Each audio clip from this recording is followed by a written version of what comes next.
हर चीज के लिए आप सबका फिर से शुक्रिया। अब मैं इजाजत चाहती हूँ। मैं आपको बाहर तक छोड़ देता हूँ। एक बार फिर से आपका बहुत शुक्रिया सबिया साहिबा। जरूरत नहीं। सबिया साहिबा से क्या बात हो रही थी? जवाब दो। बैकयार्ड के पीछे जो गोदाम है वहाँ मेरा आदमी कैद है। मैं चाहती हूँ कि तुम उसे वहाँ से निकालो। ये तुम्हारे अल्फाज नहीं दिलान।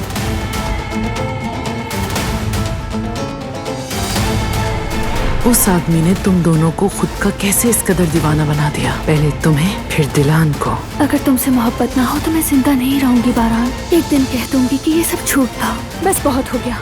मुझे तुम्हें यकीन दिलाना जरूरी नहीं। ये ऐसा क्यों कर रही है? क्यों? करीब मत आना।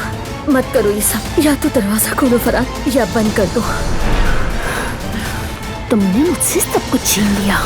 तुम्हारी वजह से मैंने अपनी मोहब्बत का गला घोट दिया। उस मोहब्बत के सामने तुम्हारी जरा बड़ी औकात नहीं होगी, समझी?